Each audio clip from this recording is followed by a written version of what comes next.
E se Diogo por acaso tivesse conseguido acertar Sukuna em Shibuya? Em Shibuya, Sukuna estava lutando apenas para se divertir. Cada ataque que Diogo fazia simplesmente não encaixava. Não porque Diogo era fraco, mas porque diante de Sukuna, acertá-lo parecia impossível. Durante aquela luta, Sukuna fez uma promessa: se Diogo conseguisse acertá-lo pelo menos uma vez, o Rei das Maldições passaria a obedecer eles. Mas e se naquele instante específico, em meio às chamas e à destruição daquela batalha, Diogo tivesse conseguido acertar Sukuna? Um único golpe, suficiente para provar que até mesmo o Rei das Maldições ainda podia ser tocado. Hoje, vamos imaginar como a história de Jujutsu Kaisen seguiria se Sukuna cometesse um único erro. Mas para entender como esse cenário seria possível, primeiro a gente precisa entender o poder de Diogo. Diogo, querendo ou não, é um personagem muito subestimado, simplesmente porque teve o azar de ter suas batalhas mais importantes contra dois personagens infinitamente superior a ele. Porém, o personagem é sim forte. O verdadeiro perigo dele estava na forma como seus ataques ocupavam o espaço, as chamas, os insetos e o calor constante que ele emitia. Tudo isso forçava o adversário a reagir. E isso, se bem utilizado contra alguém que estava brincando com a luta, abre uma brecha. Um exemplo disso é pensarmos na Maki quando pegou Sukuna desprevenido após o plano do Yuta de quebrar um pedaço da barreira. Mas vamos ao que interessa. Do que Diogo é capaz? Chamas de desastre. Diogo possuía uma técnica vulcânica inata que lhe permitia produzir chamas amaldiçoadas altamente concentradas. Ele podia gerar chamas ou disparar raios de calor de suas palmas ou manifestar pequenas aberturas vulcânicas no ambiente que também expeliam seus raios.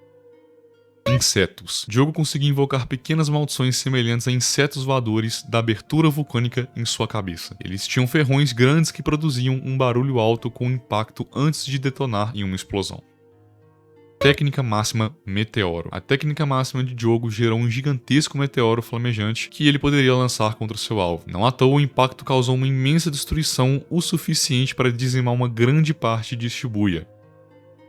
Amplificação de domínio. A amplificação de domínio é basicamente um mini domínio sem uma técnica própria. Então, o usuário reveste o próprio corpo com uma camada de energia amaldiçoada e essa camada funciona como um domínio vazio, onde qualquer técnica amaldiçoada que entre em contato com ela é neutralizada ou enfraquecida, como no caso de Satoru Gojo, onde Diogo utilizou a amplificação de domínio para tentar penetrar o infinito.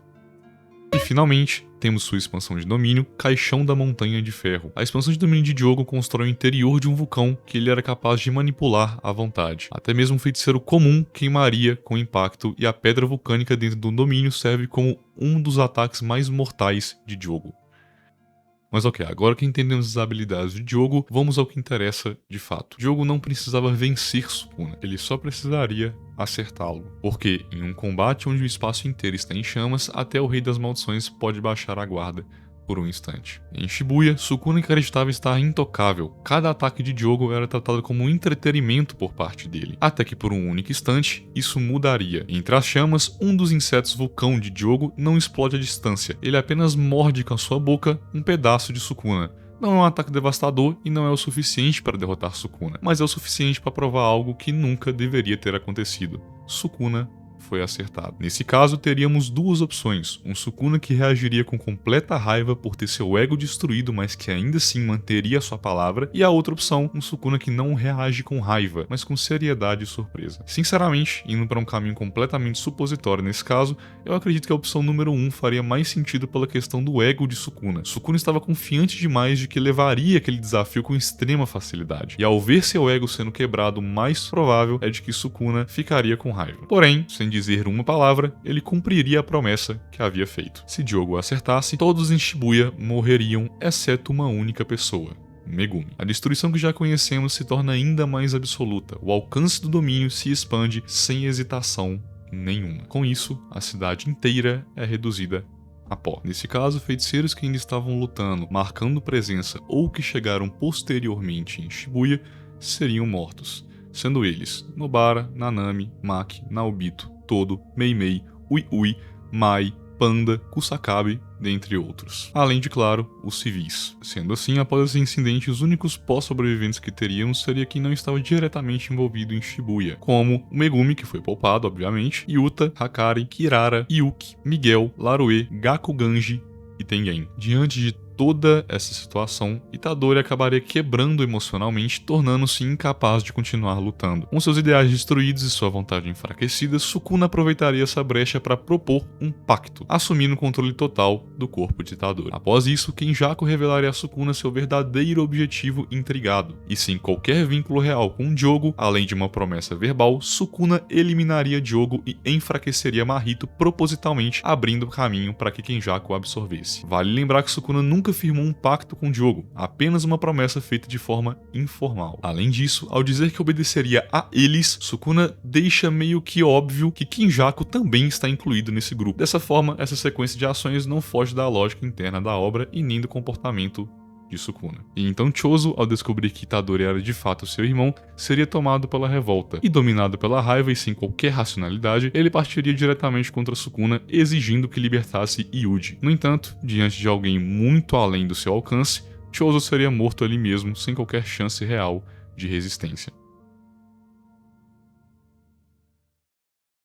Com isso, não haveria o massacre do clã Zenin executado por Maki, já que tanto ela quanto sua irmã estariam mortas nesse cenário. Consequentemente, Naoya Zenin e o restante do clã continuariam de pé. No entanto, o testamento de Naobito Zenin ainda entraria em vigor. Nele, existia uma cláusula clara. Caso Satoru Gojo fosse incapacitado ou morto por qualquer motivo, Megumi Fushiguro se tornaria o herdeiro e líder do clã Zenin. Isso porque Naobito desejava que um usuário da técnica das 10 sombras ocupasse a liderança do clã. Diante disso, a ambição de Naoya em se tornar chefe não desapareceria. Pelo contrário, ele passaria a ver Megumi como um obstáculo direto e eventualmente buscaria uma forma de eliminá-lo para tomar o posto. Em algum momento, ao retornar à sede do clã Zenin, Megumi seria surpreendido por Naoya de maneira semelhante à emboscada que sofreu de Haruta em Shibuya. Sem alternativas viáveis e encurralado, Megumi provavelmente arrastaria Naoya para o ritual de exorcismo de Mahoraga, repetindo a decisão extrema que tentou tomar em Shibuya. Com Mahoraga invocado, ele exterminaria todos do clã Zenin presentes e, por fim,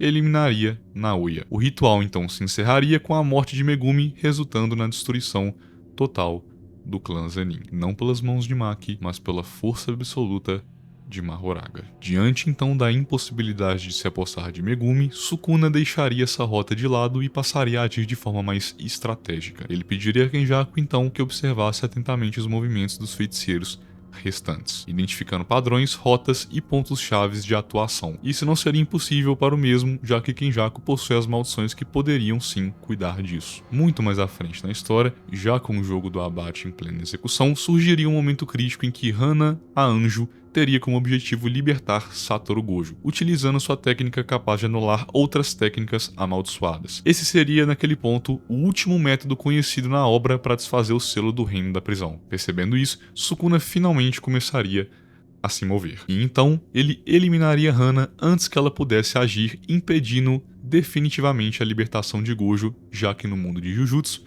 não existe honra. Com isso, não restaria mais nenhum método conhecido para libertá-lo, e o confronto final se anteciparia drasticamente. A batalha decisiva contra Sukuna aconteceria naquele momento mesmo, sem tempo para treino, preparação ou planos elaborados como foi na rota original. Tudo seria baseado em improviso puro. Hakari ficaria responsável por conter Uraumi, enquanto os outros feiticeiros com alguma chance real de enfrentá-los entraria em cena, que no caso seriam Yuta Kotsu, Hakari, Higuruma e Hajime Kashimo. Vale lembrar aqui que Yuki nessa parte da história já tinha enfrentado Kenjaku e estaria morto, ok? E diferente do que ocorre no canon, não haveria Ui para retirar os corpos do campo de batalha, tornando cada derrota definitiva e imediata. Como o próprio Yuta afirma na obra, durante a luta ao lado de Itadori dentro da sua expansão de domínio, eles só conseguiram sustentar aquele confronto porque Sukuna já estava desgastado por Gojo. Nesse cenário alternativo, esse desgaste simplesmente não existiria.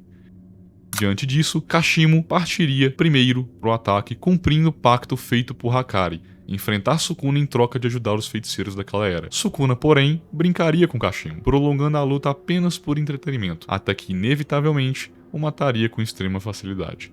Higuruma abriria sua expansão de domínio e Sukuna, intrigado, deixaria como foi na rota original, assumindo toda a culpa por ter destruído Shibuya. Nesse caso, Higuruma também obteria a espada do carrasco, que simplesmente ao perfurar o alvo, eliminaria de vez. Sukuna então continuaria brincando com Higuruma até que chegaria em um ponto que também se cansaria e o eliminaria. Porém, nesse caso, Yuta estaria ajudando Higuruma, então a batalha não se encerraria de forma tão rápida. Após então Higuruma ser eliminado, Yuta entraria em cena recorrendo à sua expansão de domínio na tentativa de virar a batalha. Ainda assim, Sukuna também estenderia esse confronto apenas o suficiente para se divertir, até que em algum ponto finalizaria Yuta. Restaria então somente o Hakari, que ainda estaria lutando contra Uraumi. Sukuna, sem esforço algum, assumiria essa luta pessoalmente. Teríamos enfim um verdadeiro Hakari versus Sukuna, mas o resultado não seria diferente. Hakari também acabaria morto. Com todos os principais feiticeiros tinham potencial para derrotar Sukuna derrotados, Kenjaku manteria seus planos intactos e seguiria adiante com a simulação da humanidade com Tengen, apenas para observar o resultado daquele experimento. E independente do desfecho dessa fusão, uma coisa seria certa: o mundo Jujutsu entraria em uma era jamais vista, onde apenas Sukuna e Kenjaku reinariam, moldando a realidade conforme suas próprias vontades.